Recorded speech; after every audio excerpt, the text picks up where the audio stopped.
So what is this? I mean, you see players all the time doing this.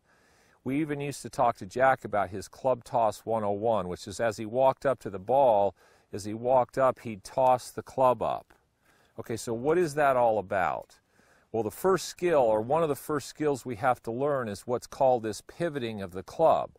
So if you watch this, I mean, I can sit here and just swing this thing around me on both sides. You see how relaxed my wrists are and how the club is pivoting. Okay, so now the first time you do this, wear a helmet, because a lot of you are going to hit yourself with it because you don't control this pivoting action. You don't let the weight of the club swing, so you have no feel for the weight of the club. Everything's too tight. Your wrists are too tight. Your hands are too tight. So we get this going. Now, that plays into this pivoting action right here. So this is the other little skill. So you're making a pivot, and if you watch this handle, it comes down, so it comes down, then it gets right about here and it slows down, the club head speeds up, and the handle slows down, the club goes past, and then this speeds up again.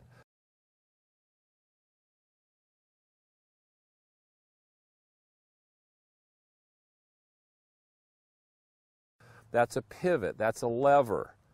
Now that pivot happens right here off your right leg. Everybody who's trying to hold it until they get way up here and then make it go, you're fighting the momentum of the club. Now left hand's the same thing. Watch how this club's pivoting. Now, if I come up here to the ball and I just create that pivoting action with my right hand, I can set up and just create that pivot and I can hit the ball. I mean, that went about 100 yards in the air. So you've got to learn this pivoting action. And when you watch tour players, like I say, you see them and they're constantly playing around with the club. See, this is loosening my wrists and this is helping me feel how that club pivots. Now, there's no tension in my body, there's no tension in my arms, you know, and I know this looks kind of funny. What would that have to do with a golf swing? Well, this is about momentum and about allowing your hands and wrists and the pivoting action to react to the momentum of the club. So just practice the pivoting of the club right here. Practice it with your left. Put both hands together and just hit some real easy shots where you allow the club to pivot.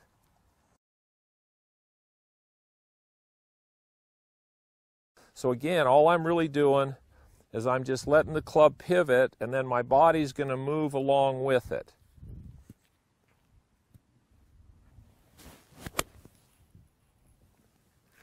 So with very, very little effort, if you use that lever and that pivot, you can create a tremendous amount of club head speed without a lot of hand and arm speed. Now, if you try to pull the club or hit it this way, you're going to struggle big time ever creating any speed. So before you start adding body motion, you have to start to feel how this club pivots.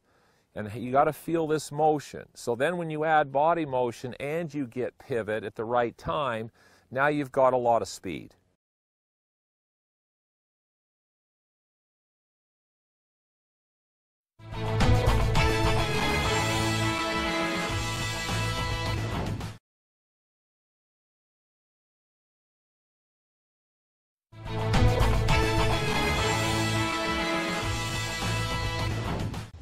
I'm Martin Hall, you're watching School of Golf Extra Credit. Today, ball striking. That's code for hitting it right in the middle of the club, that lovely sweet feel. Now, I believe every player has a miss-hit tendency. You either tend to hit it off the toe, you tend to hit it off the heel. You tend to hit it a bit high on the face, which is fat, you tend to hit it a bit thin. I'm going to give you one drill to cure each. Okay, let's get going, and let's say you are a toe hitter. A toe hitter.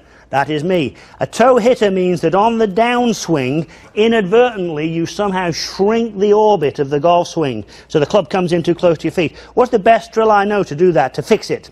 Put two balls, as I've done here, address an inside ball, and then as you swing, reach out to hit the far ball.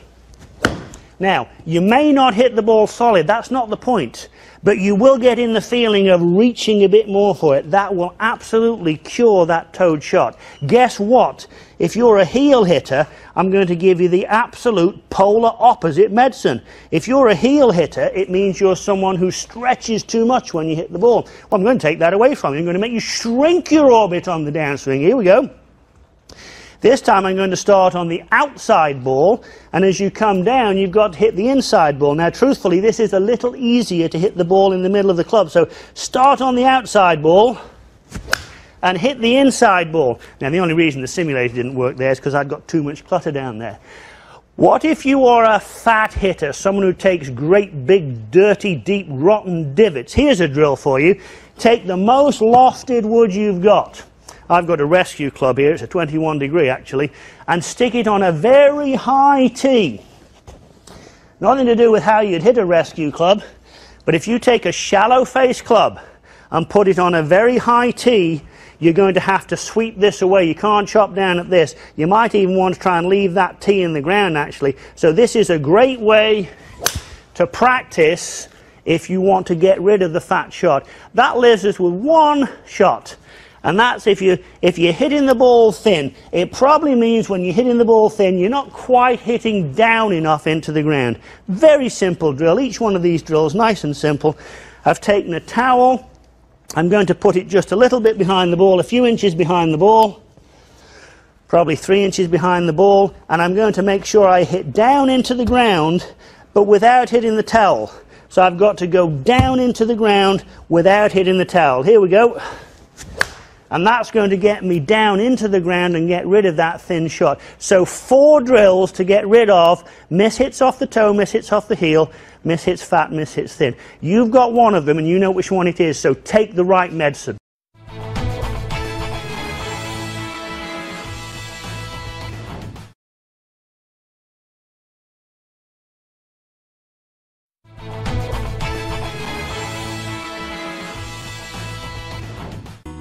Couple quick tips for you to help control your distance out of a greenside bunker. First thing, we want to be able to control where the bottom of the arc is. So this is a great drill for that. I built up a little sand castle here and then put the ball right on top of the castle. Now your goal is to blast the castle and let the ball fly on out. This will allow the club to bottom out in the correct part of the arc, which is instrumental in distance control. Secondly, we want to work on changing clubs and knowing exactly how far you hit each of your clubs in a standard bunker shot. So first we'll take your most lofted club, take your normal setup, maybe the face a little bit open. Same concept as trying to blast the sandcastle. So once you've determined your distance with your regular sand wedge, let's change to a less lofted sand wedge. Hit that shot. And then lastly, don't hesitate to go to a pitching wedge. The good thing with a wedge is that you don't have to try to overhit it like you might with a sand wedge, and the ball will go further because there's less loft on the club. So if you can control where the bottom of the arc is, and you can start to use more clubs in your bag, really dial in how far you carry the distance with each of your different wedges in your bag, and you'll hit the ball closer to the pin.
you're missing the sweet spot on your irons. We have to first figure out where you're missing the sweet spot on the irons. You can tell from the hit it doesn't feel good. Well, let's get a little more information. So very easy. Take a Sharpie, put a vertical line on the golf ball, and then put the golf ball towards you. So now you're going to hit a shot, and you're going to figure out where that mark is on the club face. So for most people, what I find, you tend to hit too much towards the toe. So something is shortening the radius. Find out where you're hitting it in the face. If it is towards the toe, try and get where you feel some more extension in the downswing. And what I mean by that is when you're swinging the golf club, you've turned away from the golf ball, you've got your shoulder back behind you, your right arm's folded. If you come back down and you don't straighten your right arm, now obviously your hands are going to be high and that radius is much shorter. So try and hit a few shots. You've got the line on the golf ball, the ball's facing you, or the line's facing the club face. And now you're going to try and hit shots easy at first, soft shoulders and extension downwards. If you're doing that well, add a little bit more speed in, but see where the club face is hitting the golf ball to begin with. That's really important to figure out.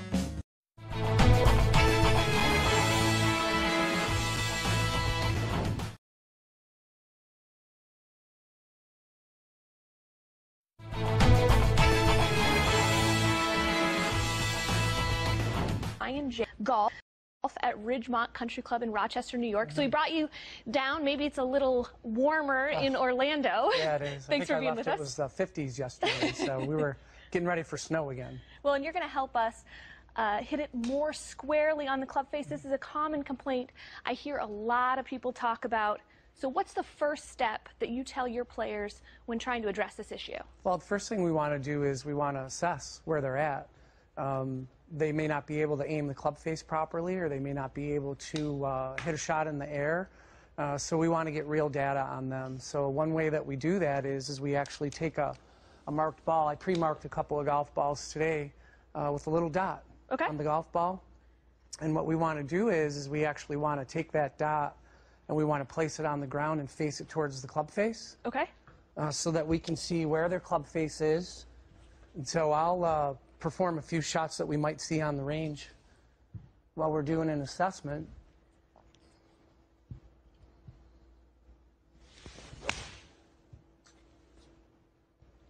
And we might see a pattern like that where the toe of the club is hit. And so they'll get a little mark on that. And then we'll ask, how did that feel? Did you feel like you flushed it? Did you feel like the spin was all right? How was the height on the shot? Was the distance where you wanted it to be? And typically they don't know. Well, and a lot of it's about getting accurate feedback. Exactly. And that, even though maybe that wasn't a perfect shot, you can work with that information. Correct. Yeah, and then we can start to take a look at changing that. We may have them hit another ball, and with instruction we might say, okay, that hit on the toe. Let's see if we can hit it on the heel this time. Okay. And all of this and how the ball interacts with the face affects that ball shape and the ball flight as well. And so this is the first step to addressing it. Right, and one of the issues that a lot of students have too is they aim the club face and they feel like it's moving towards the target. It might be way left or way right of the target as well. So we'll hit another one here, get a little more feedback. And that's pretty common as well. The overcorrection. Mm-hmm. And we do. We have a lot of overcorrectors in golf. And we want to talk to people and let them know that that's fine at the beginning, but we want to get square contact on the club face. So now that we have the feedback, how do we practice to get better at hitting it more in control, I guess? If you want to be able to feel it off the toe, you want to be able to feel it off the heel, and you want to be able to start it where you want it to Right, we want it to start on line. So we add in another layer to this where we would actually use a 3-rod system. So I like to use rods, or we can use clubs also if you don't have alignment rods. I like to use 3 colors. So I like to use a different color rod in the center. And then all we'll do is just form a little model or a matrix so that we have a starting point for the golf ball. And it'll give the student a reference point on where the ball is starting and relative to where it's finishing. So we would set up the ball. We'd also take another dotted ball, line it up, and then have them hit it. At this time, too, we would be instructing on postural issues and where their knuckles are moving. And so it helps them out. But this is very visual, and you do it while you're hitting. Yeah, while you're hitting, and we want to randomize the practice as well. So we'll have people hit shots to the left side, then to the right side, then to the left side. And intrinsically, what they'll do is they'll just start moving their body line. And they'll hit a draw, and they'll be all excited about it. And then they'll hit a fade, and they'll be excited about it. So we'll hit one for the draw side.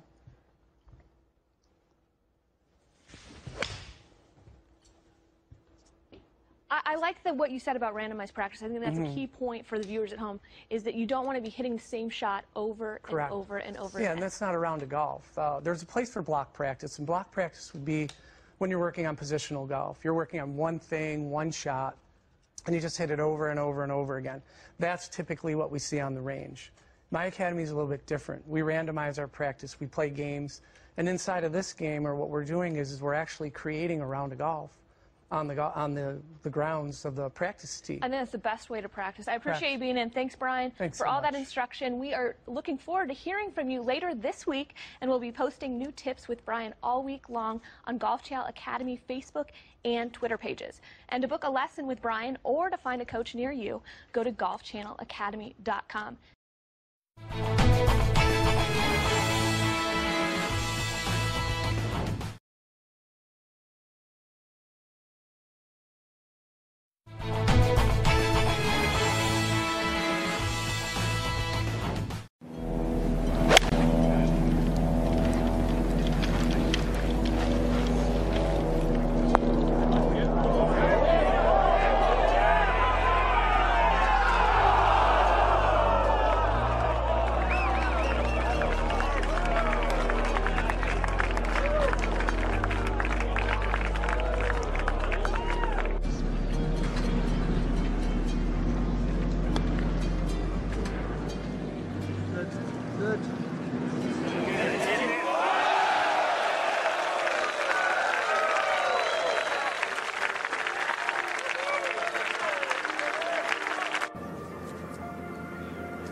Very nice.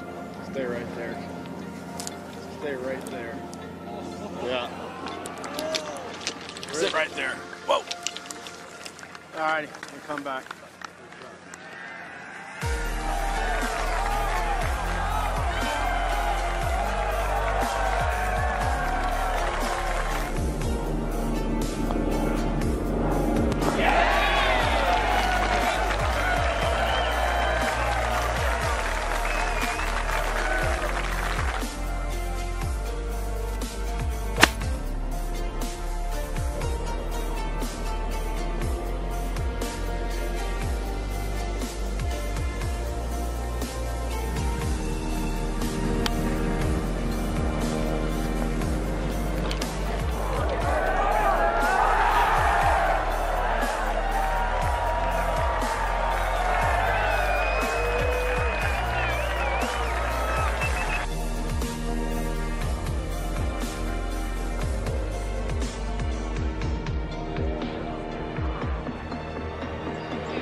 It was a record-breaking day at the U.S. Open in terms of the number of players under par, but we tied another record, most consecutive birdies in the U.S. Open. Canadian Adam Hadwin. Here's his approach at 18. He started at the 10th hole. There to 8 feet from 140 yards, this putt for birdie. And the roar of the crowd tells you it's good. Hadwin here only one over. But he birdied 1, he birdied 2. Here he is at the difficult par 4 third. One of the most difficult holes on the course. His ball lands just right of the green.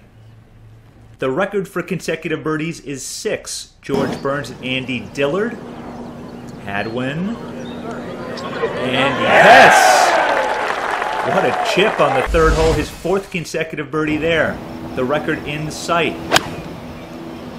Here he is at the fourth from 148 yards.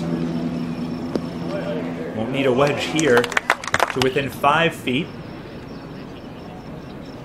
And birdie number 5 for Adam Hadwin.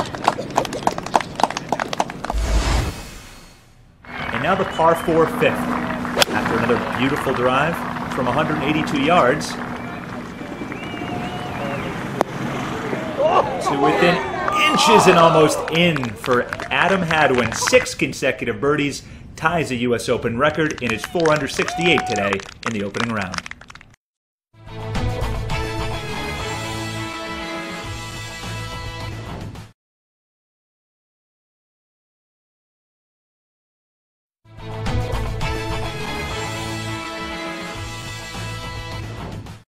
Just about everyone who plays golf has hit their ball into a water hazard and needed to take a penalty stroke to get it out. The rules of golf recognize 2 different kinds of water hazards. Those defined with a yellow line or yellow stakes, commonly referred to as regular water hazards, and those defined with the red line or red stakes, called lateral water hazards. If your ball is an irregular water hazard, you have 2 choices of how to take it out with the penalty stroke. If your ball is in a lateral water hazard, you have 4 choices. When your ball goes in a regular water hazard, for a penalty of 1 stroke, you can drop a ball behind the hazard anywhere on a straight line drawn from the hole through the spot where your ball crossed over the hazard's yellow margin as it went in. When using this choice, you are allowed to drop as far behind the water hazard as you want. Your second choice is to play again from where you just played. This is referred to as playing under stroke and distance. Since this player just played from the teeing ground and choosing to play under stroke and distance, he may either place or tee a ball anywhere within the teeing ground. When your ball goes in a lateral water hazard, you have 4 ways to get it out for a penalty of 1 stroke. 2 of the choices are the same ones you have for getting your ball out of a regular water hazard. 1, you can play under stroke and distance. Since this player just played from the fairway, he must drop a ball as close as possible to where he made his last stroke, but not nearer the hole. And 2, you can drop a ball behind the lateral water hazard anywhere on a straight line drawn from the hole through the spot where your ball crossed over the hazard's red margin as it went in.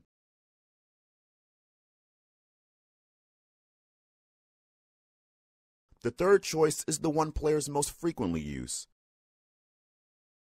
You can drop a ball within 2 club lengths of and not nearer the hole than where your ball crossed over the hazard's red margin as it went in.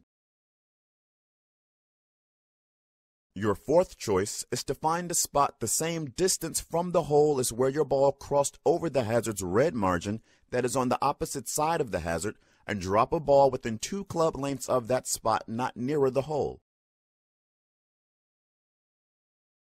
In addition to the 2 choices you have to get your ball out of a regular water hazard and the 4 choices you have from a lateral water hazard, you are also allowed to play your ball from a water hazard with no penalty stroke as long as you are careful not to ground your club or touch the water with it before you make your stroke. When your ball is in a water hazard, being aware of all your choices will help you pick the best one available to you. There is no choice that is always the best because water hazards and other factors can vary so greatly. For more information on water hazards, refer to the definition of lateral water hazard on page 27 of the Rules of Golf, the definition of water hazard on page 34, and to Rule 26, water hazards, on page 97.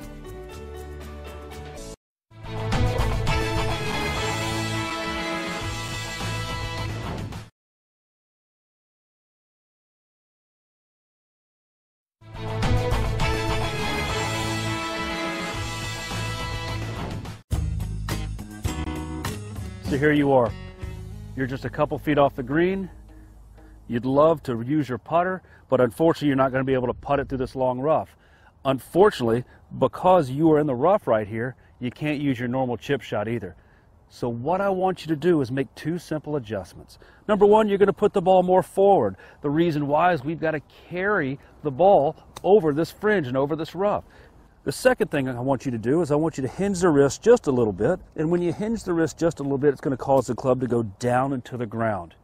And when you have the club going down to the ground, less rough is going to get between the ball and the blade, and it's going to make your chip shots a lot more effective.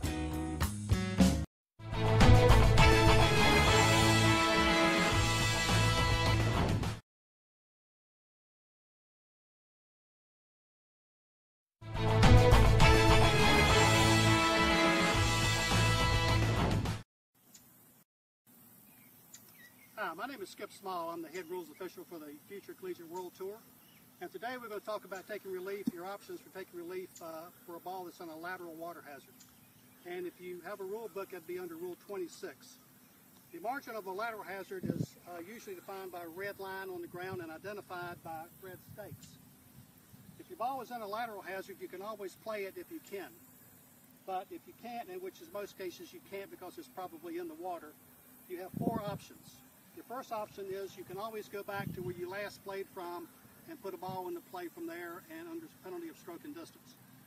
Your second option is you can keep the point where the ball last crossed the line, and we're going to say that's right here by this tee. And keep that point between you and the flag stick and go back on that line as far back as you want to go. You can go back 200 yards if you want to and drop on that line. And don't confuse that with the line of flight. A lot of people will say, well, my ball came in here and I want to drop it on this line of flight. You can't do that. There's no such thing as the line of flight. So keep this point between you and the flag stick and go straight back as far as you want to. The last option, and the most popular option, is to drop the ball within 2 club lengths of the point where it last crossed. So in this case, I'm going to take my 2 club lengths over here. We'll put another tee down. Okay, that's not near the hole. I may want to try to get out here as far as I can. Maybe I get the ball to jump over here a little bit further. Okay, I've got a good lie there. My ball's in play.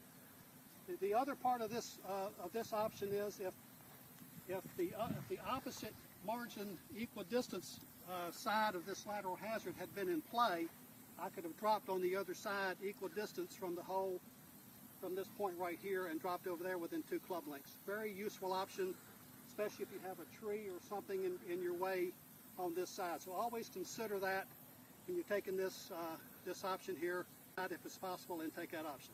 I hope that helps you out, and have a good time down the road.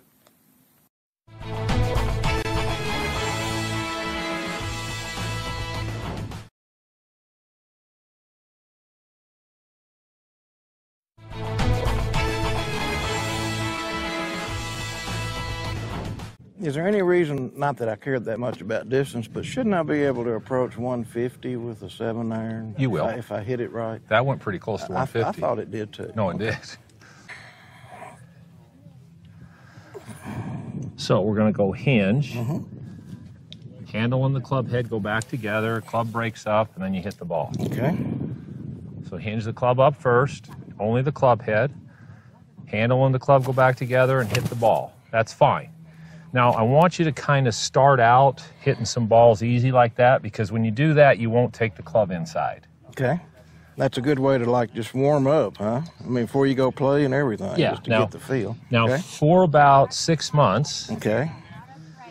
Tour events, tour school, mini tours, every shot outside of 100 yards, I would go hinge, swing, hit, because it was the only way I could get the club where I wanted it right here. If I started from here, I wouldn't get it there. So I got so pissed off, I said, well, I'm just going to do the drill. Well, there's Ryan Moore and a number of those guys play golf basically with that drill. Absolutely, they do. Okay, so for you right now, because your left arm wants to twist so much this way, when we hinge and go this way, see, it makes your arm rotate the right amount. The right amount, okay. Yours is doing too much of this. Gotcha. See, I overdid what I heard. Yeah, okay. All right, I'm going to do this. Set up, hinge, do that. Boom.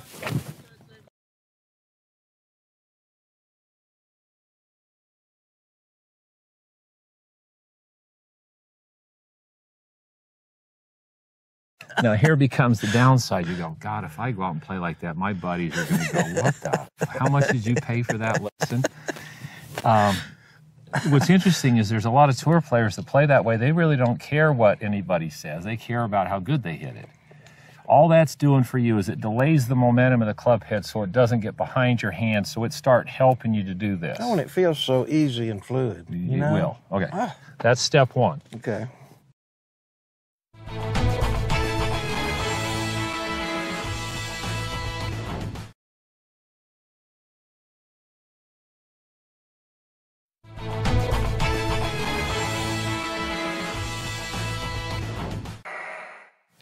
One of the things you need to learn in a golf swing is how to swing with just one arm, because each arm plays equal and very important roles. So the left arm, it kind of looks cool. You want to be able to swing back and forth. You see the tour players doing this all the time. You also see them standing with just the right arm. Now when they're doing this, what you should notice that there is a definite pivoting action. This handle slows down, the club head takes off, this arm folds up on the follow-through. It's not a pull like this. So if you try to hit a ball with just your left arm or with just your right arm, if you pull this handle and you don't direct the momentum of the club head and then go along for the ride, you'll have a really hard time doing this. So this becomes, with one arm, you have to get really good at controlling and directing momentum to the ball. So my left arm is going to come down and the club head's going to work out to the ball. Then all I have to do is direct the momentum and then just go along for the ride. So that's what the golf swing should feel like. Now with my right, I'm going to do the same thing. If I try to drag the handle and pull the club, I'm going to have a hard time hitting it. So again, this handle is going to work in, and I'm going to direct the momentum of the club out, and the weight of the club then runs into the ball. So it becomes fairly easy to run the club into the ball because now I'm having to use momentum. So I'm having to direct the momentum at the ball rather than fighting momentum and then try to catch it up. These are great drills.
Okay, I found myself just crawling into the bunker on a long par 3, and I have the shot that gives everybody trouble, which is a downhill lie bunker shot.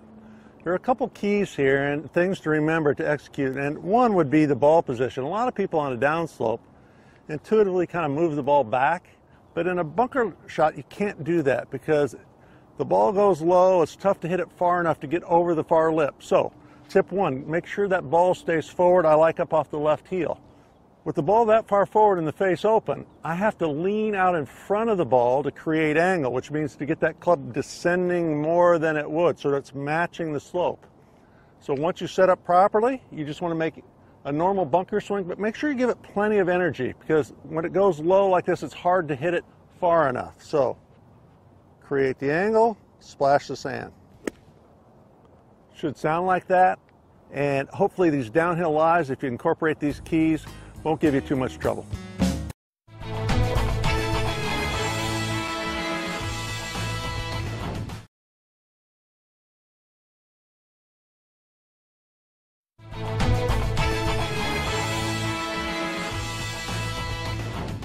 Now you're in some real trouble. Your ball's rolled on a cart path, and you have to hit a high, soft shot. So what do? You can't go over here and lay off the cart path. This is your only option. So what I'm going to do is I'm going to set this up where I can get it up in the air, and it's all about how you use your wedge. So as you can see here, with my wedge, I'm going to turn this into a skimmer. I'm going to play it off the toe. This would be for a standard shot off the bounce. This would be to dig the ball out of a buried lie or high grass. So I'm going to put it off the toe. And then you're going to set up for a normal shot. So I'm going to stand a little closer to get it on the toe. I'm going to open the face slightly. I'm going to move the ball a little more forward, have my weight left, and then all I'm going to do here is make my normal swing. My weight slightly left, my hands are back. Beautiful, nice, high shot. It actually had some spin on it. This is how you're going to get a ball off a tight lie.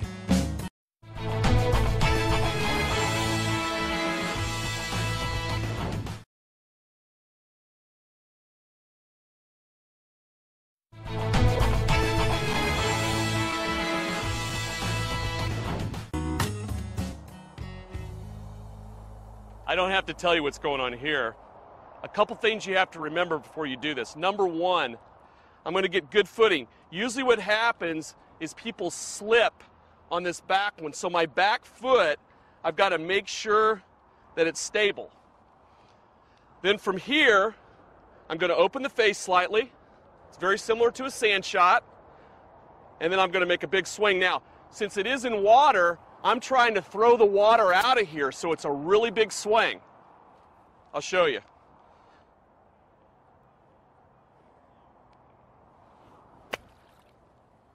As you can see, it's very similar to a sand shot. It's a big swing, the ball propelled upward.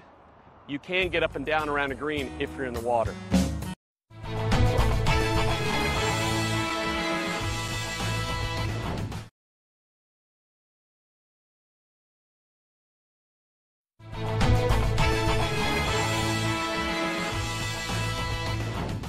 Trouble, and you've got to get out of trouble.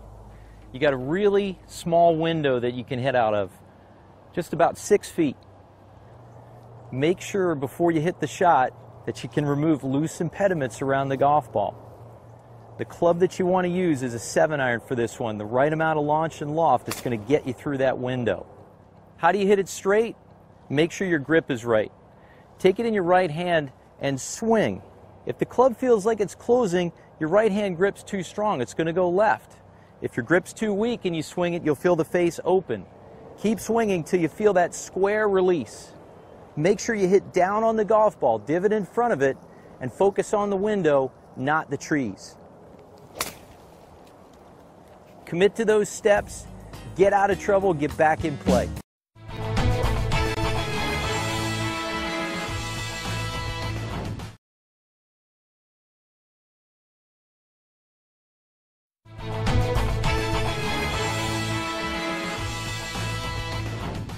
Crossfield here. Today we got two irons. We're going to have a quick chat about custom fitting. So I've got one that's 2 degrees upright, one that's 2 degrees flat, same iron, same shaft.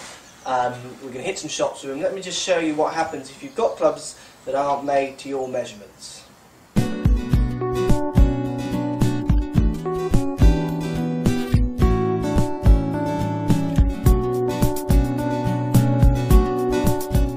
So in my hand I've got two tailor-made forged MC irons, okay, same head. I've got one that's 2 degrees flat in its lie and one that's 2 degrees upright in its lie. The one that is 2 degrees upright is also an inch longer than standard, so it's an inch longer than the standard length flat one. So I just want to show you what happens if you're out there using irons that aren't made for you. So if you haven't got irons that are custom fit, these are some of the problems you might be coming up with. Now, both of these irons, like I say, exactly the same, just difference in their makeup. The 2 degree flat standard length is much more closer to my specs. We're going to hit some shots. We've got TrackMan on. TrackMan's going to show us and tell us how far left and how far right the ball is going. And I just want to show you what happens when you're using something that's maybe not so good for you. So what I'm going to do, I'm just going to put a bit of strike tape on the bottom of this iron. Give you guys an idea of where the club is striking. So I've put some strike tape on the bottom. We're going to see how that marks. It's going to be hitting off a strike board, so it's going to make a slightly louder sound. Just listen to the direction, and then I'll show you how this club is hitting the ground as it comes through. So this is the inch longer than standard, 2 degrees upright in its lie. Let's give this one a hit. Okay, that is long way left. Side total 41.1 yards left. 41.1 yards left. Let's give that one more hit. So again, this is the 2 degrees upright and the inch longer than standard. Okay, that's just big left. Horrible. Side total 35.4 yards left. Okay, 35.4 yards left. Now what we're going to do is I'm going to hit one now with some strike tape again on the bottom with the 2 degrees flat standard length clubs. This one's got the strike tape on the bottom also. Just listen to the side turtles here. Now I'm trying to make the same swings on these, just letting the clubs do what they do. So this is standard length 2 degrees flat.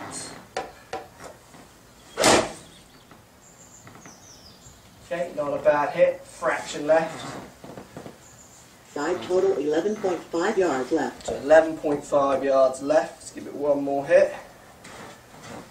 So this is the 2 degrees flat standard length.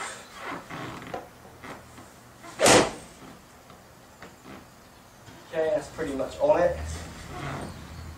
One left. Side total 2.4 yards left. 2.4 yards left. So look what happens. Two clubs are hitting the ground in completely different places. So you can probably see there the strike here on the 2 degrees flat is much more centered in the middle, maybe a fraction towards the toe, but more centered in the middle. And then you've got the 2 degrees up, inch longer, is much more at the heel. Now what happens if your clubs are coming through and they're not hitting the ground correctly?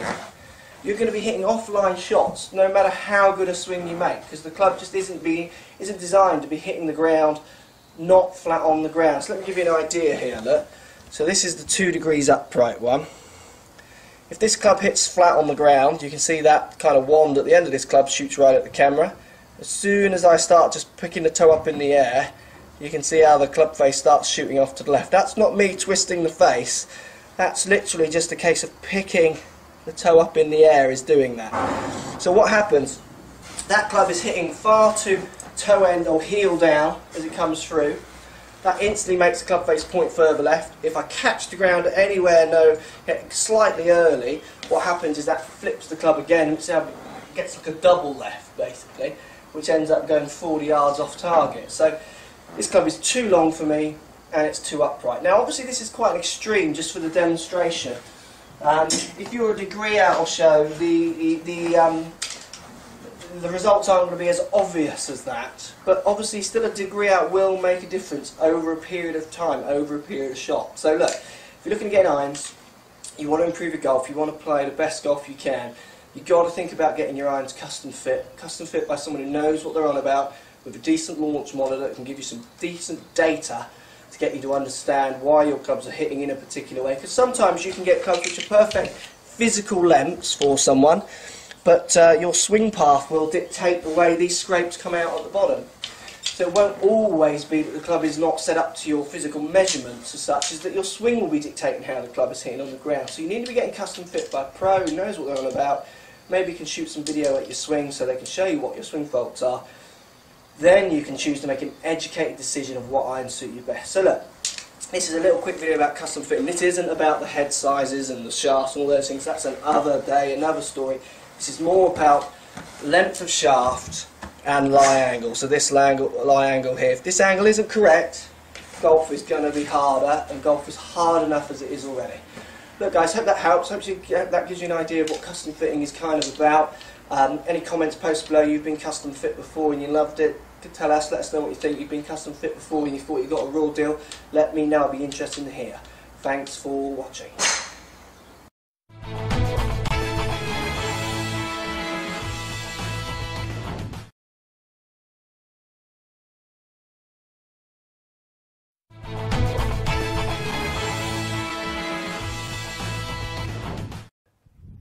All right, this question comes from Jay, and he says he's doing really a nice job, but sometimes when his hands come in and he works his hands in and he runs the club into the ball, he hits some really bad pulls. So he'll hit a lot of good shots, but then all of a sudden the hands come in and he hits one that goes way, way left. Well, here's what normally happens with that. What people think is when they start working the handle in and the club head out, if you watch this big club, here's what's going to happen. So the handle comes down and the club head goes out. So it's the heel that goes out. If you notice the toe, as I start down the toe of the club, it's almost like I'm chopping wood right here, like this. There is no twist of the face.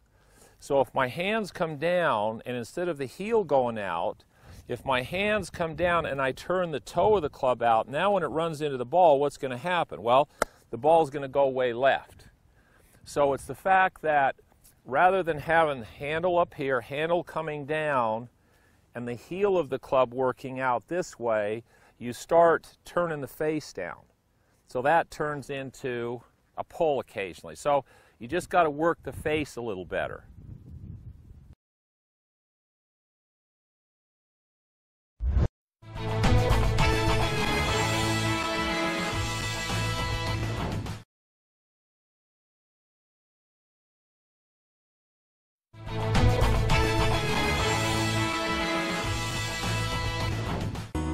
You're off the fairway and you can't reach the green from here, so you've got to put the ball back in play, but you've got a restricted backswing. If you take your normal backswing, you'll be blocked. You've got to change your setup.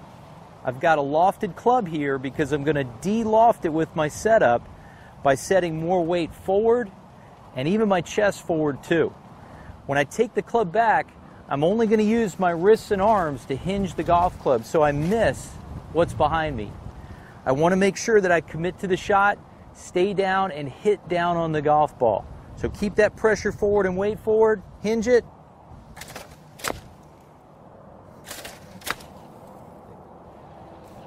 Make sure you remember those tips.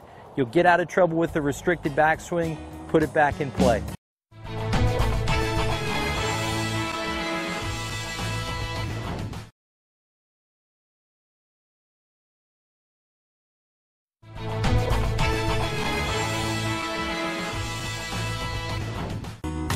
So your drive's off the fairway and you've got to get it back in play, but you've got something in front that's going to block your swing.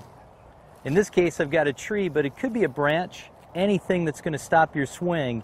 You've got a restricted follow through. So how do you stop your swing and still hit a solid shot? Start by this drill. Make your normal full swing and then slowly begin to reduce the speed of your swing until you can stop your golf club where you want it. I've got a low lofted iron. I'm going to play it in the center of my stance, and I'm going to commit to that swing to make contact before I hit the tree. Make sure you commit to that. Practice the swing speed you need to keep your club from hitting the object in front of you, and you'll get it back out and play.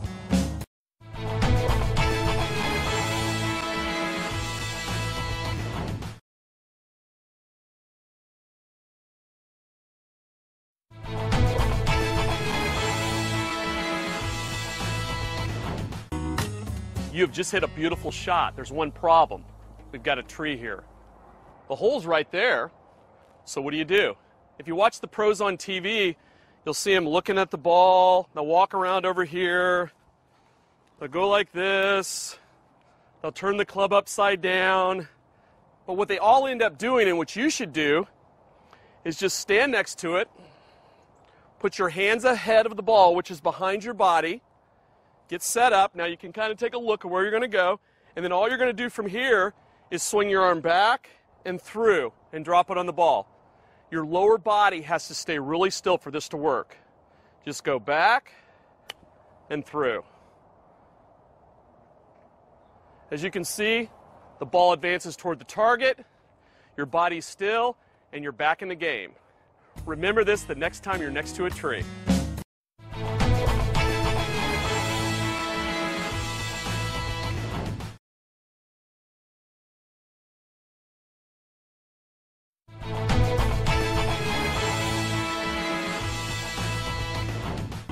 Hitting your iron fat, there's nothing more frustrating because you've put yourself in a position, and when you hit the ground before the golf ball just doesn't go anywhere.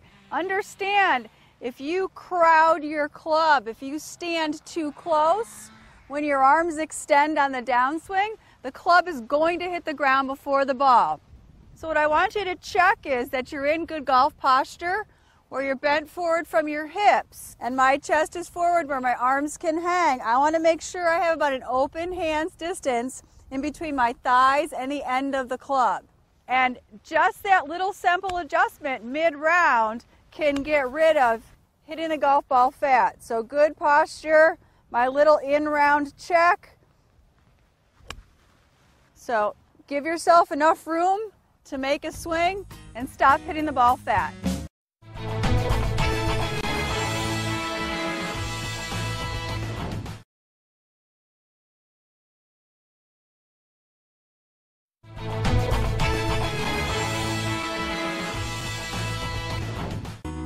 Shanking the ball is basically the hosel connecting with the ball first. So we're going to address the recreational player and assume that the club's coming too far from the outside and you're throwing your hands in an attempt to stop the slice, but you're actually shanking it.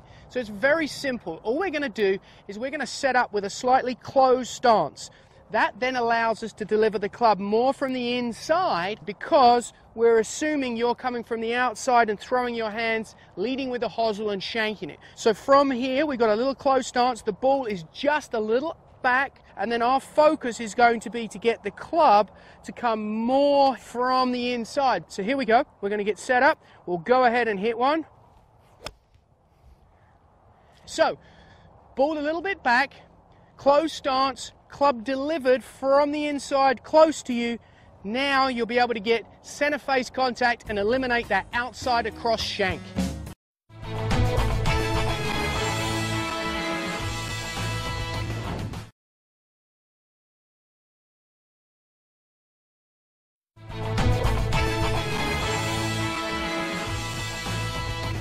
Academy. I'm your teacher, Martin Hall. Very pleased indeed to be joined by Colin Cressel from the First Tee of Lakeland. And you are one heck of a player, +2 handicap, is that right? Yes, sir. Thank you. Yeah, however, as good as you are, I've watched you hit a few, so we're going to put a tip to live online that's going to help a lot of golfers, including you.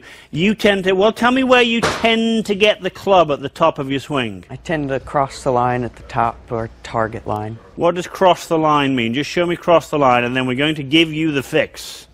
Cross the line would be this way. Yeah, the club gets pointing over here. Now, when the club gets across the line, swinging towards your target at impact becomes difficult, even for someone as talented as you. So, what are we going to do? We're going to get rid of the golf club. I've got a couple of laser pointers here, just on the end of a shaft. And I'm going to show you something that actually came from a book called The Golfing Machine by Homer Kelly, Bryson DeChambeau, very much It's sort of finding a bit of spotlight just lately. And here's what we find when a club is on plane. And this is a great way for anybody to practice. I mean, we're talking first tee here, but anybody to practice doing this. If you got a couple of laser pointers and you attach them to a shaft, whenever you're swinging back, the laser that is the closest to the ground should be pointing at your swing line. And if you're trying to hit a straight shot, that would be pretty much at the target.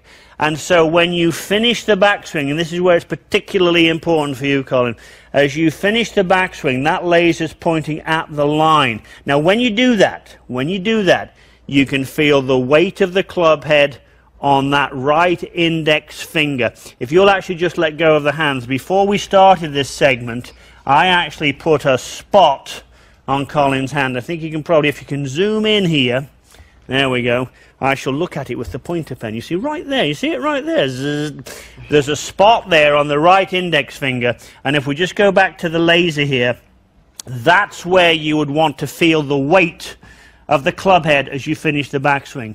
So if a player gets swinging back on a plane and just about here, can you feel that weight on that index finger, Colin? Yes, sir. And that feels different, doesn't it? It does. Okay. Love the idea of practicing with lasers. Let's have a couple of practice swings with your club now. I wish I'd known. How old are you? I'm 17 years old. 17. Wish I'd known about it when I was 17. So a couple of practice swings. I want you to think of pointing the club. I want you to think of getting the weight on that index finger. I love it. And then through. And over a period of time, that's going to help you be a much more consistent golfer. So let's go ahead and give this one a hit. All right.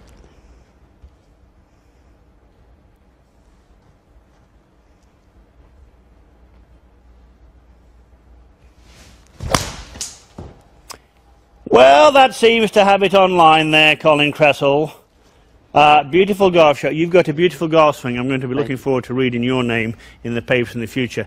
If you're not on plane, try using laser pointers. They really work. Thanks for joining us on Golf Channel Academy. For more great tips like this, make sure to watch School of Golf.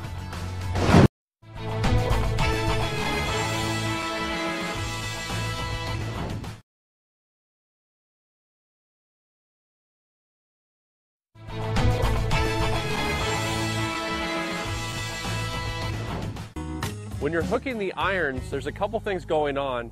One of them is actually mental. As you hit some balls left of the target, your alignment begins to get further and further right as you try to compensate. As you do that, it actually makes it a little more likely that you're going to hook it. So we want you to first deal with the alignment. The second is that through impact, the body is quitting, and as the body is quitting through the ball and it's not moving through properly, the club head is flipping past you. So what we want to do is deal with the setup issue with is the alignment. Pretty straightforward. Make sure the feet are actually parallel to the target line. And then through the ball, we want you to feel like your body, arms, and club continue to move through to the target instead of having your body stop where the club head will flip by. So make sure your feet are parallel to the target line, and then through impact, make sure the body continues to move through to the finish with the arms and club. The combination of better alignment and the feeling of the body and the arms and club moving together will stop the club face from flipping closed, and it'll straighten out your iron shots.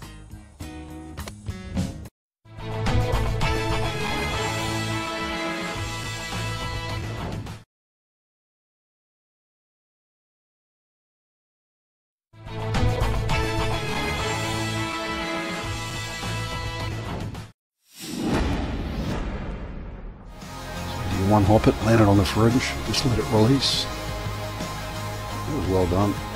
That was really well done. How about perfectly done? Hey, what a fall. Back to back, could it be at 4? Well, if you're that fit and you have 2 chips, is this carb loading? At the 12th. Adam Svensson, his second. We saw some drama here last year on 12 with Josh Teeter. You reminded me of that last year, and Adam Svensson does the same here in 2017. And landing his second at the par 4 fourth. Can't do it a whole lot better than that. And starting right here, but we thought, look out, here goes Langer.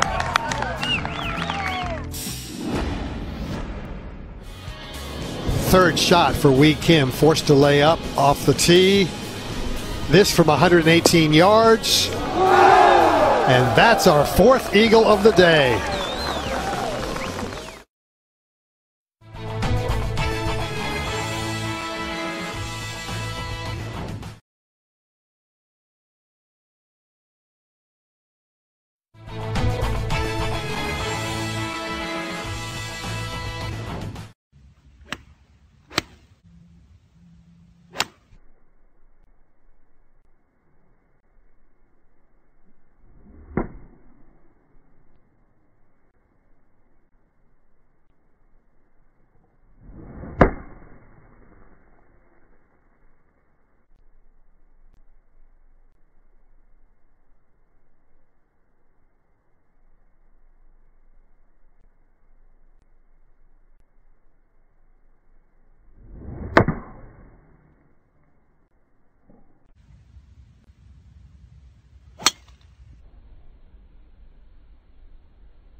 I'm Barry Rhodes, and I'm going to explain the options that a player has when his ball lies in a water hazard.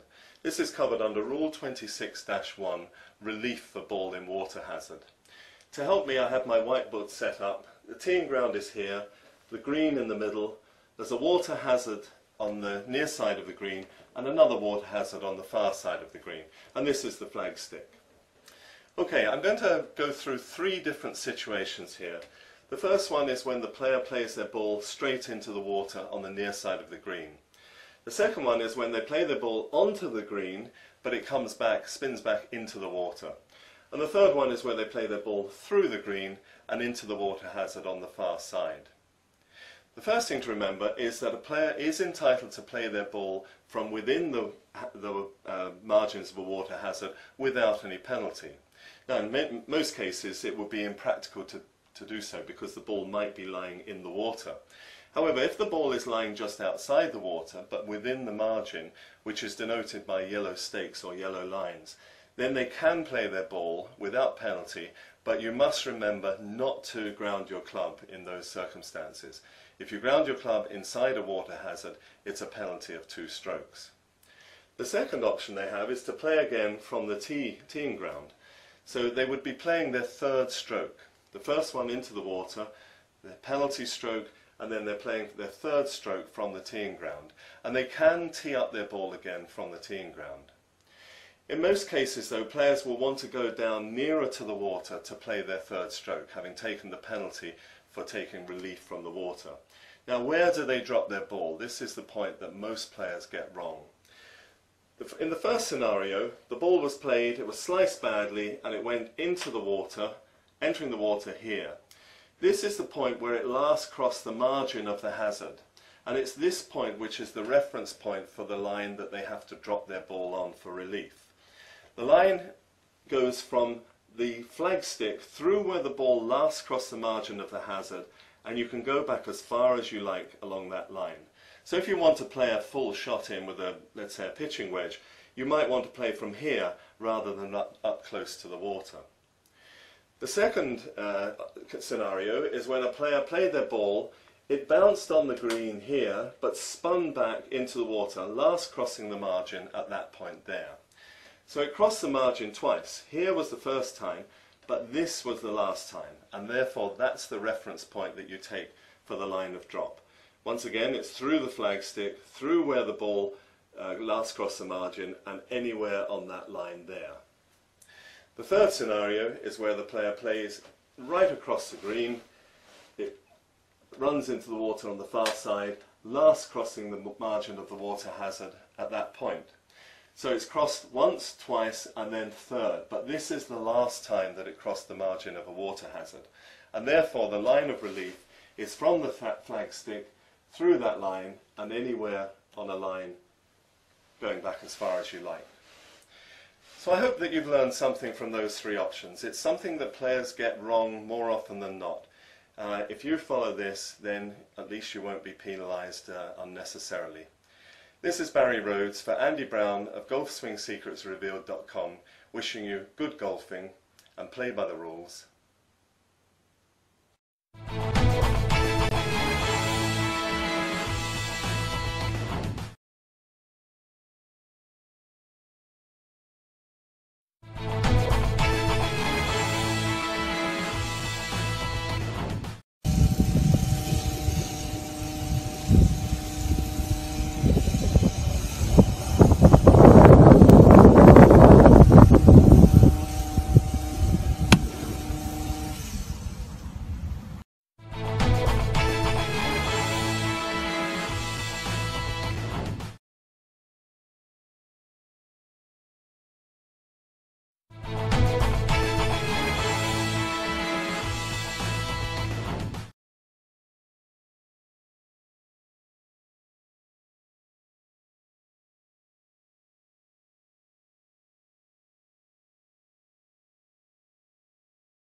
I'm on a long par 4 here, green side, and not untypically I've hit a pretty poor shot to the right of the green.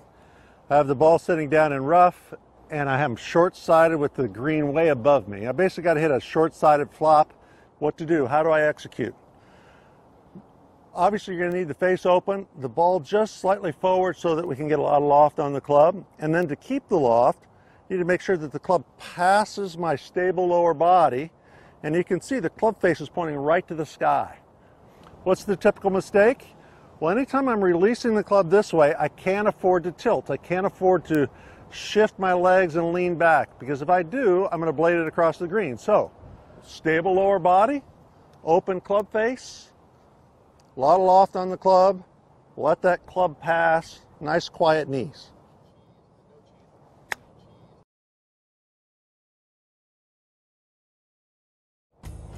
It should look something like that.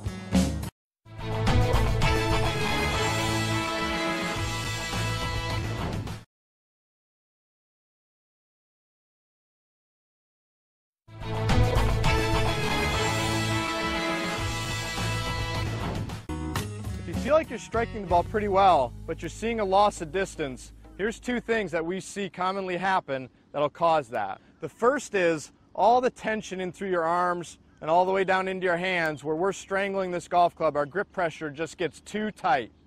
Any pitcher that takes a baseball and squeezes it tighter is automatically going to lose velocity and throw a changeup. Sometimes that's how they would actually do it. Use some waggles before you actually hit it to make sure that our grip pressure is light enough. The other thing is we'll see players hang back a little bit with their weight, adding some loft. You can still get a decent strike, but add more loft, and now you just turned a 7-iron into an 8-iron. We're going to make sure that we correct this by getting to a really strong finish all the way up onto our right toe. So remember, a couple good waggles before you hit, and a really good finish onto that right toe to make sure our weight gets all the way through it. Do those two things, watch your grip pressure, get to that strong finish, and I guarantee you'll see your distance come back.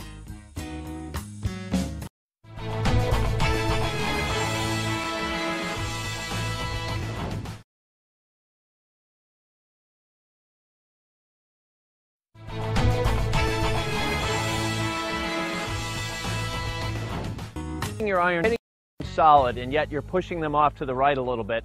There are 2 or 3 different things that can cause this. There's something I see a lot that players of all levels do. As you get back to the top of your backswing and they try and really work everything through to the target, like we've all been taught, get everything going to the target. Remember, you got to get to the ball before you get to the target. When the player gets up here and tries to take everything to the target, you'll notice from down the line, my rear end has come up underneath me and I'm standing up. That's going to cause this club and that club face to stay open, and that's where your push comes from. A good idea on the downswing is to keep your rear end behind you as you start down, and then the club is going to go down the line and that ball is going to start out straighter. Let's give it a try. There. I kept my rear end behind my heels and that ball went straight on the line I intended. Takes away that little push. That's a good key for you. Keep your rear end behind you on the way down, and you're going to watch the ball go straight down the fairway.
And today I'm going to talk about the pond rule. So, starting off, I hit a ball from the tee and it skimmed through water onto that position down here. So, it is actually in the hazard, it is playable, but it's basically like a bunker. You cannot touch the ground before you hit the ball. So, like, if you're going to take a practice shot after being an air shot like that, and if you hit the ground before the ball, then it will be a 2-shot penalty.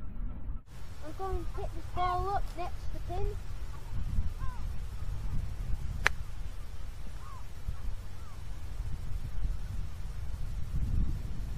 Right, that was a lovely shot next to the pin. And also I have got a ball here, if you did not notice. And this is sat in deep rough when I was playing with my coach, and the ball landed here, and basically I could not play it because the rough was here and I did not want a 2-shot penalty. So what I had to do is I had to pick it up and I had to go to the back of the pond, all the way to the back where the sign is, and I had to hit from there. It is a penalty, I'm afraid to say, but I hit it and managed to get a 4, which wasn't too bad. So now I'm going to go behind the pond and hit a cover from there. So I'm behind the pond, as you can see the flag there, so we're going to hit a couple from the pond. If you had to hit a drop, penalty drop, it'll be seen as any penalty.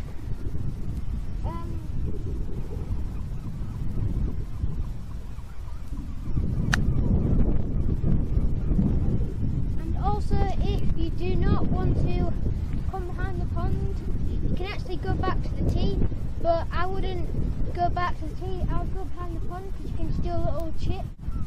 So thank you guys for watching the pond rules. So Jensen, thanks for watching, sign out, peace.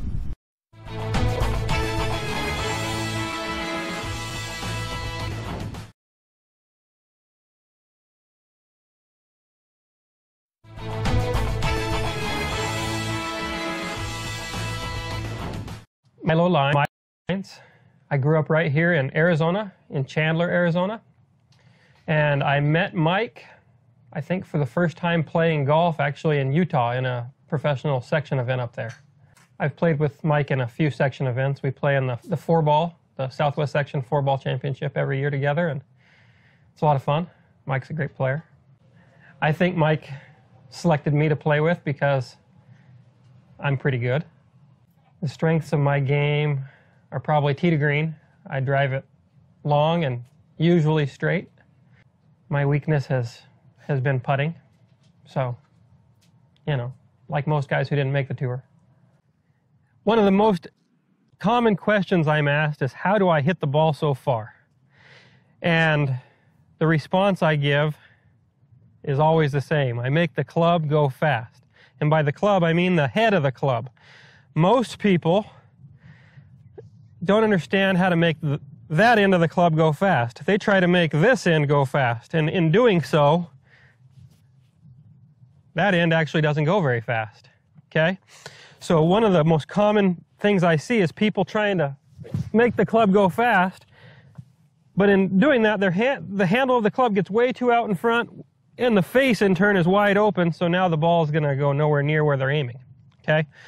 So one of the most important things to understand in order to make the club go fast is you've got to allow the handle of the club to slow down so that the head of the club can pass the handle and accelerate through, okay?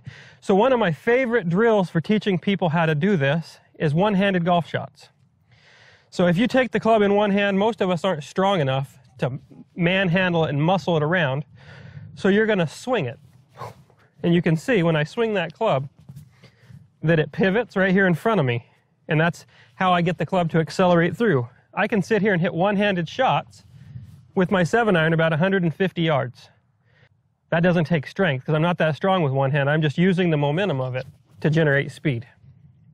So I'll hit one for you.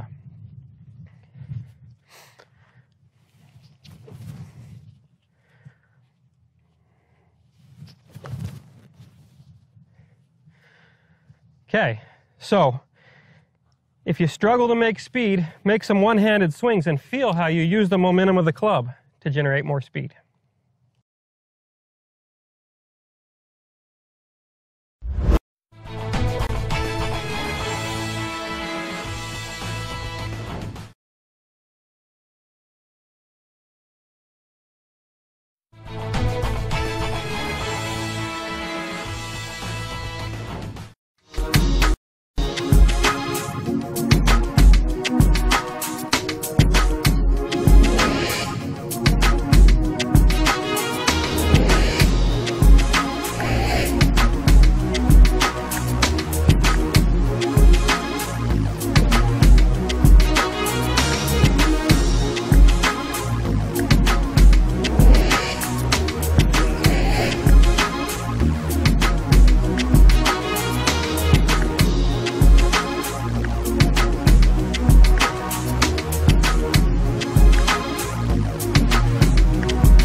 M5 from advanced swing, L to L or split grip. This is from Edward, and Edward's asking about how fast or how do the hands actually turn over. Is it like the split grip? Yeah, it's very, very similar. And he said that it feels like there's a lot of snap there. Well, yeah, you've directed the momentum of the club, and so now all of a sudden when it gets here, you let the momentum of the club go. If you don't drag the handle, you're going to feel a lot of snap in the club head. Now, you made a comment about rolling over. All right, we don't roll over. It's not this. You're not twisting the club this way. So split grip runs the club into the ball, and it's not a rolling over here. It runs into the club, or runs into the ball, and then the club hinges up and you lever the thing up. So your left wrist, the handle slows down and your left wrist cups a little bit. It's not a rollover. It's not this. It's up. It runs into the ball, it turns to here, and then it hinges up. So it's doing this hinging action right here. Yes, there's a snap. It feels like the club accelerates, and yes, it will. Why? Because the grip end of the club, instead of what most people do, instead of dragging the handle, all of a sudden the grip end of the club slows down, the club runs into the ball, and this is slowing down, the club's accelerating. So that acceleration causes a whipping action, or a feel for whipping. Now, it's not really whipping. What's really happening is the momentum of the club's going, and you're letting gravity straighten your arms out, so the club face, because your grip's good, the club face comes back to square, and you're not getting in the way of the momentum of the club. So here's what your swing feels like. It's not this one. So where most people have been trying to play golf like this, when you all of a sudden go here, you go, wow, a lot more speed, but it feels like less control. No. There's actually more control because you're allowing momentum to square the face. So I've practiced this enough that I've actually hit a lot of balls with my grip actually split. So I start to feel what it feels like for that club handle to come in, club head to go out, and for this acceleration to happen. So nice and slow with a split grip, I can actually hit it pretty well. Now I'm going to move my hands together, and now it's the same feeling. Runs into the ball, the handle slows down, and the club accelerates. So again, coming into the camera, the club runs into the ball. Once it hits the ball, the weight of the club straightens my arms. I'm pushing away from the club. And now right here, because the handle is slowed down, it keeps going this way, so the club hinges up. Up and around. Up and around. The face doesn't roll over, which is the term that Edward used, which was roll. There is no roll. It's a rehinging. Hinges up. Club's out in front. Push away, and it hinges up. Very simple, very smooth, using momentum, a lot of speed, very consistent and controllable.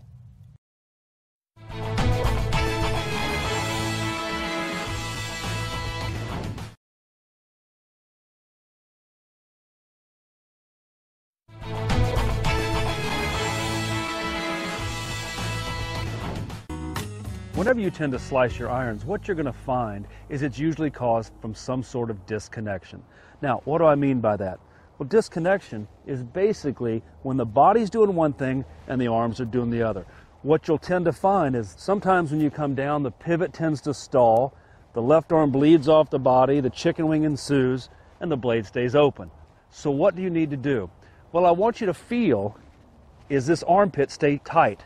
And whenever we have that, the body is going to rotate, the left arm's going to stay glued to the body, and it's going to cause the club face to square up and close down a little bit quicker than normal. So, tuck that armpit in, and here we go. So stay connected, and you won't slice those irons any longer.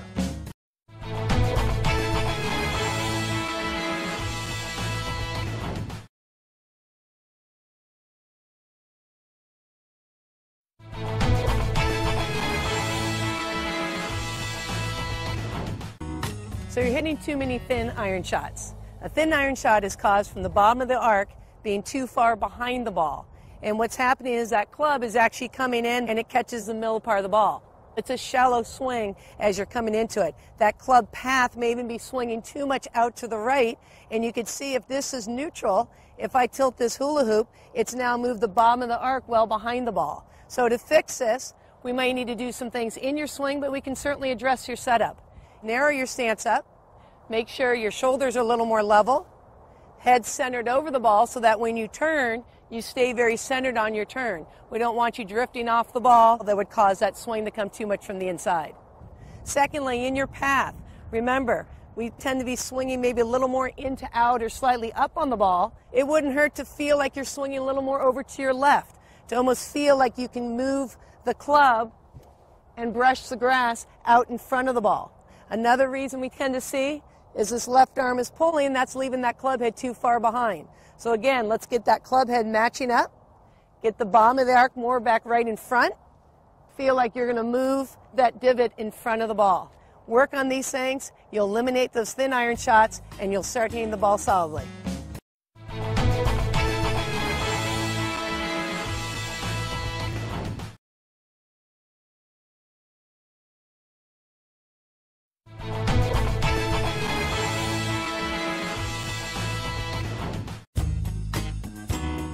If you're struggling with your chip shots around the greens, it'll help you to get an understanding as to what needs to happen to get the golf ball in the air. And what I see a lot of players do if they're not hitting it solid, the fear is they're trying to get the golf ball in the air. And what I tend to see is their weight tends to go back and they tend to try and swing up on the ball as opposed to hitting down on the ball. It's important to remember that when you're setting up to hit these little chip shots, the golf ball is on the ground and the golf club is on the ground. And it's important that you remember you've got to get the club back down to the position it started in, and we need the sole of the golf club to contact the grass.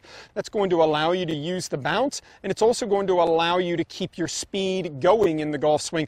A lot of times that fear of hitting bad chip shots, as your body slows down and as your speed slows down, the golf club can either hit too far behind the ball or you can catch the middle of the golf ball and hit that one thin. So golf ball and the golf club are on the ground at address, and make sure that you get the club back down to the position it started, and don't have that fear. Go ahead and be aggressive, keep your speed up, and you'll start to get the golf ball in the air and you'll start to hit better shots.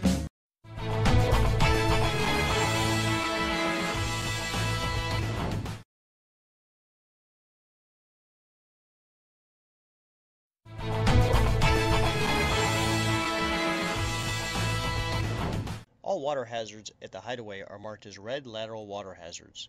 Under Rule 26, there are 5 relief options. One is that you can go inside the hazard and you can hit the golf ball without grounding your club or taking a practice swing. 2, you can identify where the ball crossed the boundary. You can go 2 club lengths no closer to the hole within that radius. 3 is you can take the point the ball last crossed the boundary and line with the flag, going back indefinitely. 4th is you can go back to the previous location and play your shot from there.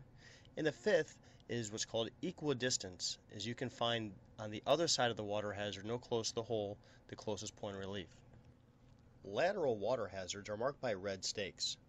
It's the inside portion of the red stakes, sight line to sight line, that is the actual boundary of the lateral water hazard. At times throughout the year at the Hideaway Country Club, red stakes are not placed on the golf course. In their absence, it's the boundary of the grass mowed line that marks the definition of the red lateral water hazard. Here you'll see an example of a golf ball that is in play because not all of the golf ball is past the inside portion of the red stakes. To identify where to take a drop from a red stake boundary, you must identify where the golf ball last crossed the boundary of the hazard. Here you'll see an example of a golf ball that landed in play and bounced into the lateral water hazard. Now let's show you an example of what not to do inside a lateral water hazard.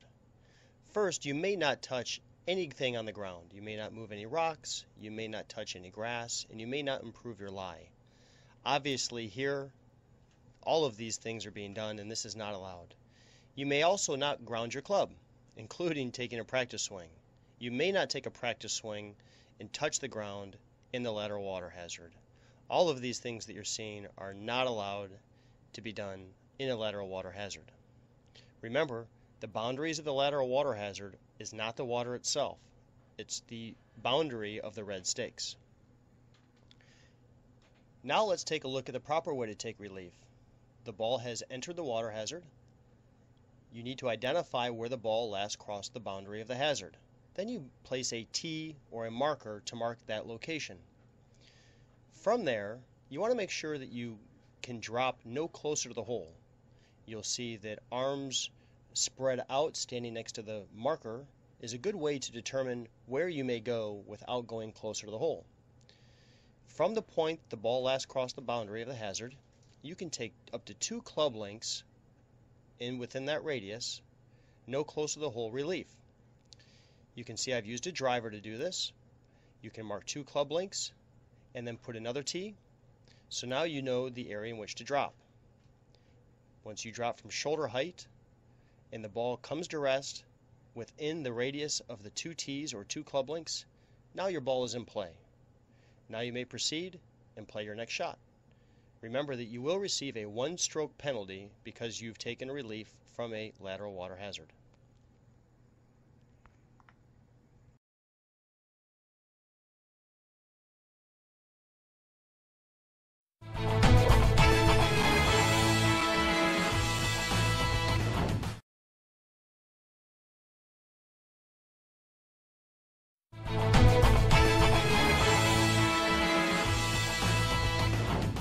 In a previous video, I outlined the options that a player has for taking relief from a water hazard, designated by yellow stakes and/or lines.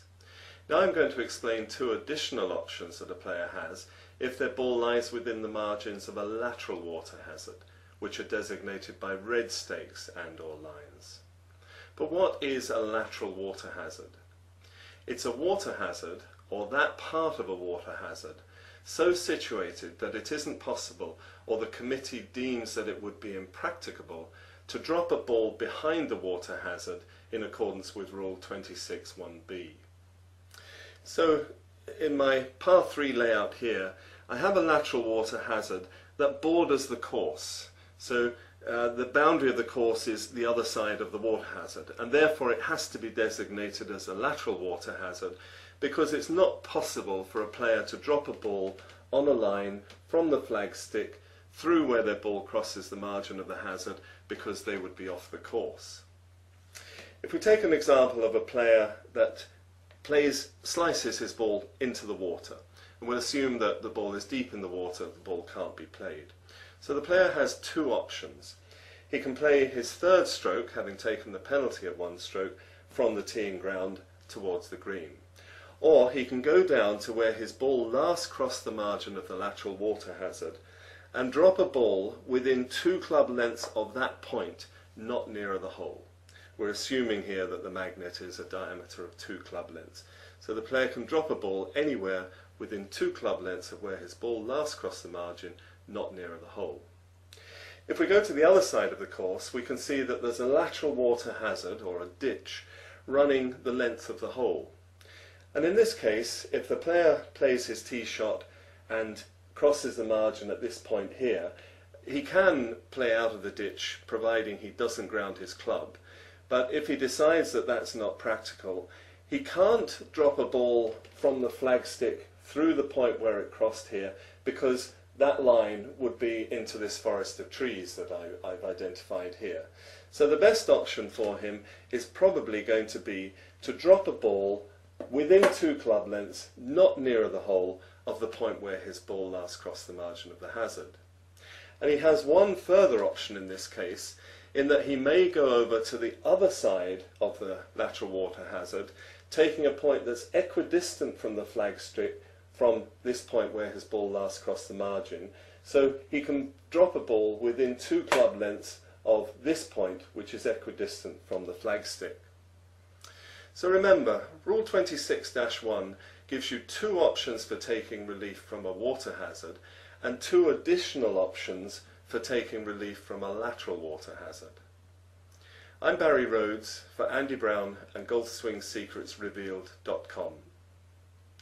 why not check out my own website at www.barryrhodes.com and enjoy your golf more by understanding the rules better.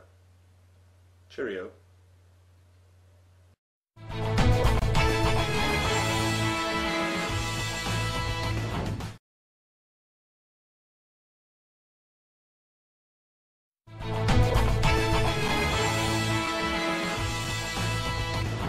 Are you folks out there struggling with thin shots, fat shots? How many times that you've done that old chunk right there?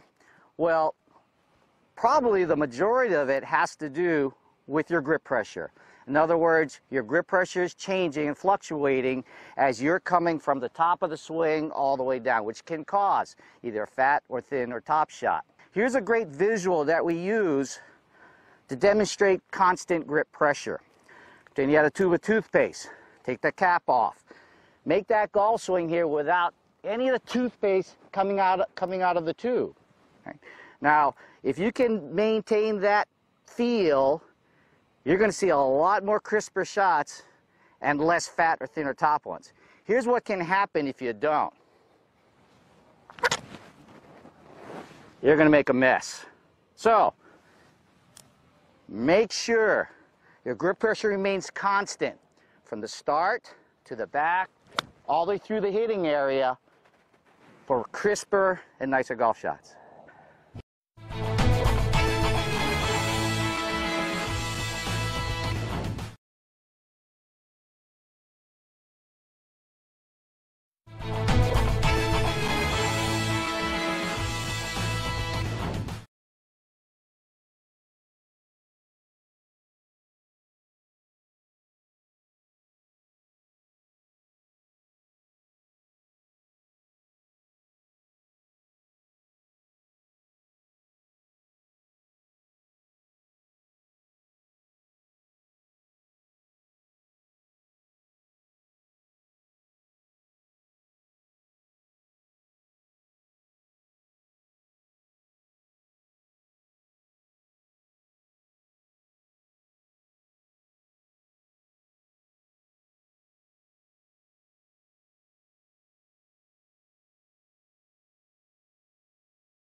So we're in the practice area here at TPC Sawgrass, and Cookie, this is like fantasy world for PGA Tour players. Yeah, it is. Yeah, we can get a lot of things done right here. I love this practice area. Yeah, an amazing facility. So let's go ahead and do like a fantasy camp. We've got in a very close area nearly every situation that players might face today if they miss a green. And these greens are so hard to hit, they're going to miss some greens. So, Cookie, why don't you start us off with this one? Yeah, you're going to see a lot of this where you're going to have a tight lie. You're going to have to go over a peat dye bunker to a short pin. How are we going to do that? Well, we're going to open our stance up. We're going to aim very far to the left. Get your body and your lines aimed to the left.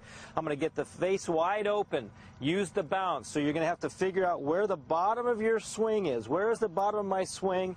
And now we're going to go hit it. But one thing I'm going to do is I'm going to set that loft early, and then I'm going to hold it. I say set it and forget it. So I'm going to set it, forget it, keep your speed up, and then follow through nice and high. So set it, forget it. Pretty pure right there, Cookie. Now, here's another situation that players are going to face if they get in one of these mini pot bunkers that guard these greens. I want you to notice, this is a typical peat dye bunker. It's flat sand.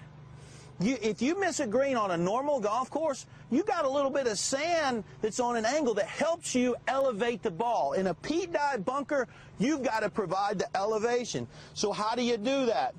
My angle of attack on a normal bunker shot is a little bit shallow. In this flat sand bunker with a little bit of a lip, I got to get some steepness in that backswing.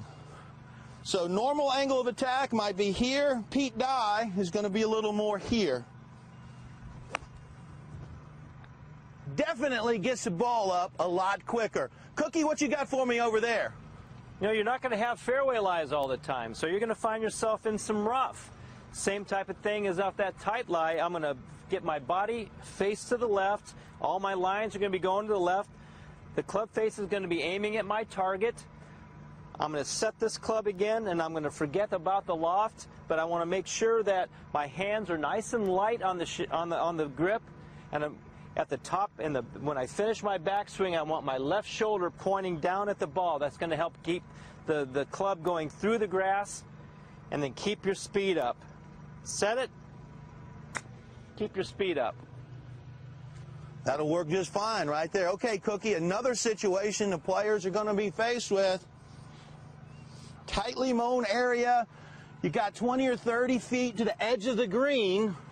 What do? I'm guessing that one goes back in the bag. This one's going right in the bag. I'm going right here. Pull that hybrid out for me. I'm going to pull this hybrid out. I'm going to take this head cover off. And what I like about this shot, it gets the ball on the grass early. It gets the ball going in a nice pace through there, but I'm not going to use a putting stroke. I'm not going to use my putting method. I think that's a little bit more, I think that's misinformation. What I'm going to do is I'm going to get the ball back in my stance. I'm going to have my hands ahead. I'm going to use my putting grip, but I'm going to be on more of a descending blow like that. I'm going to try to get that club face pinched on the back of the ball, get that ball rolling nice. Okay, Cookie, I can appreciate that shot. I can appreciate it. You're not going with your 60, are you? Shows your talents. You know, you just step back and watch this right here. You'll see it today, no doubt about it, folks. Players are going to feel nervous. Get that putter in your hands. Because your bad one with a putter, it's still going to be pretty darn good. And finally, I want to wrap with this. Come on over here, Cookie. Here's how I want to wrap. Damon Hack, we hope you enjoyed our short game fantasy camp.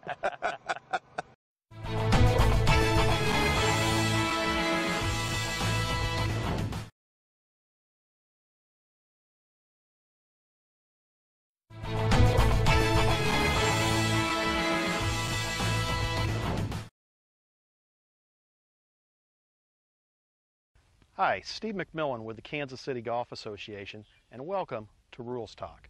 Today we're going to talk about Rule 26, and it's a pretty confusing rule for a lot of general golfers, because the question is, we have a yellow stake, we have a red stake.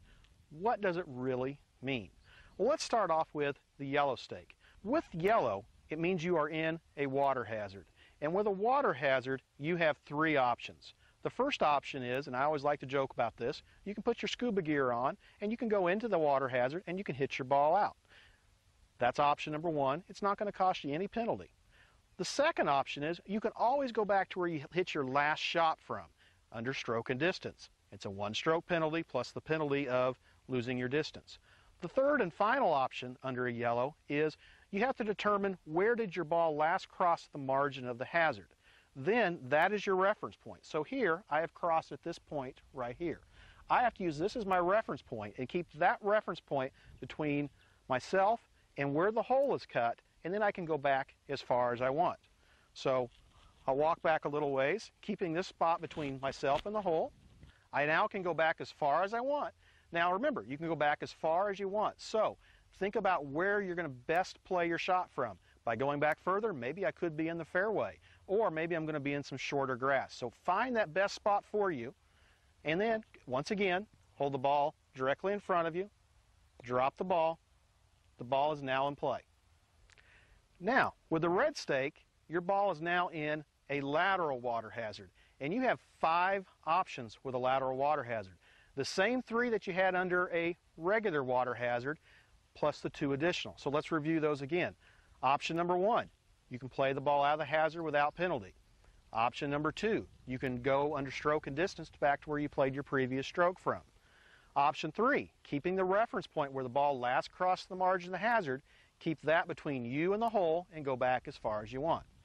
The fourth option is the option most everybody knows, and that's the 2 club links options. Again, find the reference point where the ball last crossed the hazard, take your 2 club links, and at this point, remember, you can use any 2 clubs in your bag you want. I'm choosing a shorter club because it gives me a better lie. I take my 2 club links. Now, this is the area that I have to drop in. Once again, hold the ball directly in front of me, drop, the ball is now in play. The 5th option is pretty confusing, and the normal golfer doesn't even realize it exists. So let's try to keep it pretty simple. What you need to do is establish that reference point again where the ball last crossed the margin of hazard. Then you can go over to the opposite margin, equal distance from the hole. Take your 2 club links, drop, and put your ball in play. Sometimes this can be a very good option because now you couldn't be underneath a tree or at some taller grass. You could be in a very good lie. It's always an option, but it's a little challenging to learn.